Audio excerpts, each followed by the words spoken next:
Okay, here is a quick this or that on this blender versus the Ninja blender. So disclaimer, this has a food processor that you can easily process food in. It also has a smoothie maker. You can put this blade on that. And this is the coffee grinder that you can see. So this could easily, this blade right here could go on this for the smoothie maker and blender. And then this is the actual blender that you have here. So overall, you can see that this is much smaller than the Ninja. The Ninja has a couple more options as well. So Ninja has low, medium, high, and then pulse. This has a pulse setting and then a 1 and 2 setting. So I'm gonna turn them on just so you can hear both of them in action.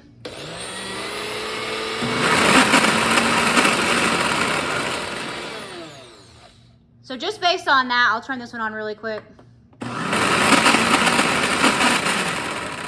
That is just the low setting. This thing is so powerful. So overall, this is a much lower performing blender. As you can see, the capacity itself is just very low.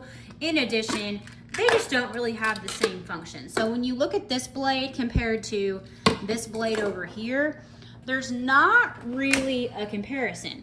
However, let me show this to you. This blade, I mean, that thing is massive. The capacity as well of this, you're talking about 72 ounces, 9 cups. Also has a really stable lid here for release. Great easy pour, which this one also has a pour button.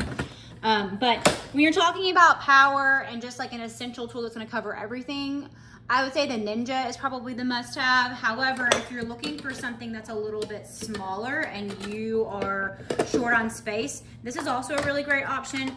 I personally love this coffee grinder, and I also love this food processor, because if you are blending something that's really small or even just like coffee grounds, that is a really big like carrier or basically drink holder for you to wash if you're just grounding coffee grinds.